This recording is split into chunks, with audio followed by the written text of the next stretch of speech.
Samuel Faye, directeur du Centre national de formation des techniciens des pêches et de l'aquaculture. Alors c'est pour nous une grande fierté, c'est un grand contentement d'arriver à la clôture de la formation sur l'économie bleue que le CNFTPA a initié avec l'Université Senghor à Alexandrie et l'Université internationale de la mer. Donc c'est une formation qui a fédéré plusieurs compétences, des compétences nationales, des compétences régionales et internationales, qui étaient toutes présentes pour partager leur expertise, leur savoir-faire avec les apprenants sur les questions liées à l'économie bleue. Apprenants qui sont des cadres et responsables du ministère des Pêches et de l'économie maritime, mais au-delà du ministère de l'élevage, de l'environnement. Donc on a eu un public assez diversifié venu pour développer des compétences, un savoir-faire afin de mieux inscrire leur approche sur les questions liées à l'économie bleue. Alors oui, les formations que nous mettons en place, que nous avons mis en place avec nos partenaires, obéissent à des besoins identifiés. Dans notre approche pédagogique, nous travaillons à établir un diagnostic, à voir quels sont les besoins en l'état et sur cette base à construire des formations qui sont des solutions pédagogiques. Aujourd'hui, plus que jamais, inscrire les politiques sur les questions liées à la pêche, à l'économie maritime, dans une perspective de développement durable, donc dans une perspective d'économie bleue, est devenu une priorité centrale, et je pense que les autorités l'ont parfaitement compris, raison pour laquelle nous avons été accompagnés, appuyés par le ministère des Pêches et de l'économie maritime, en l'occurrence le ministre Alioune Ndoye, qui a profondément appuyé et invité l'ensemble des directions, l'ensemble des institutions évoluant dans notre secteur à inscrire leur cadre afin de développer cette sensibilité particulière sur les questions liées à l'économie bleue, mais aussi de construire un socle de compétences qui va faire du Sénégal une référence sur les questions liées à la performance, à la gestion optimale de nos ressources marines. Bonjour, je suis Patrick Emerio, président adjoint de l'Université internationale de la mer en France. C'est tout simple, l'économie bleue concerne l'ensemble des pays, que ce soit des pays africains, des pays asiatiques, des pays d'Amérique latine. La mer est une et indivisible. L'élément est liquide au niveau des océans, donc bien entendu il n'y a pas de frontières.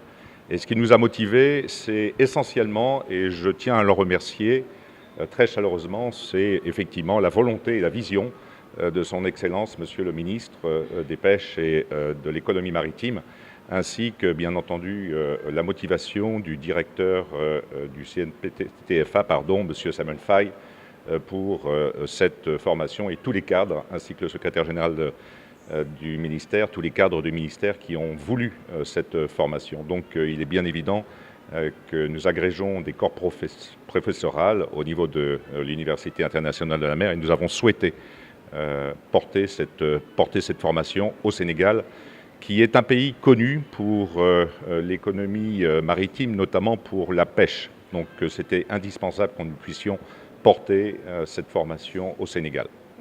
Je vais faire simple, si vous me permettez, je vais juste donner une petite phrase. La mer, c'est comme notre mère, c'est comme votre mère, finalement. Il faut en prendre soin. Elle nous a nourris, elle continue à nous nourrir. Nous n'avons pas le droit d'être irrespectueux envers elle. Donc, il faut voir cette image-là, d'une mer, d'un océan comme notre mère. Donc, il est important de la préserver tout en essayant et en continuant de développer des activités maritimes, quelles qu'elles soient. Et c'est pour ça que l'économie bleue, on l'appelle de cette manière-là. Il n'y a pas que l'économie circulaire et le zéro déchet, puisque c'est une des définitions de l'économie bleue, mais il y a également l'économie bleue maritime et océanographique qui nourrit la pêche et l'aquaculture, bien entendu, mais qui apporte aussi du tourisme, le transport maritime, le oil and gas, c'est-à-dire le pétrole et le gaz, mais la recherche qui, par exemple, sait que 50% des molécules des médicaments de traitement contre le cancer proviennent des océans. Très peu de gens le savent. Les plus grandes initiatives de recherche qui vont intervenir dans le siècle qui arrive viendront de l'océan, viendront de la mer et notamment de sa biodiversité. C'est très important donc de la préserver et d'essayer bien sûr de travailler d'une manière durable avec toutes les activités anthropiques.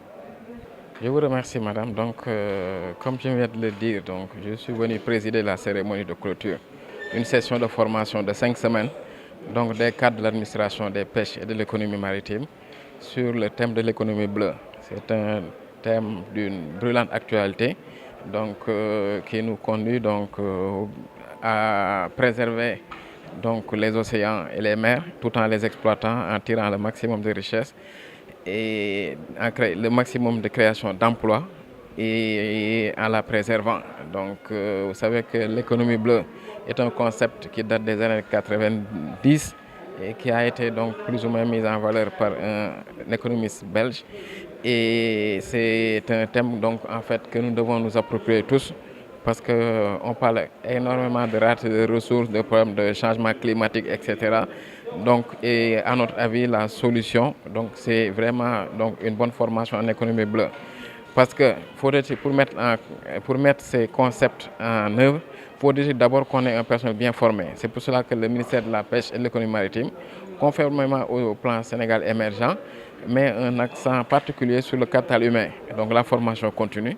C'est dans ce cadre-là que depuis 5 mois, plus de 30 personnes, 30 cadres dans notre département sont en formation et aujourd'hui donc c'est consacré par la remise des diplômes.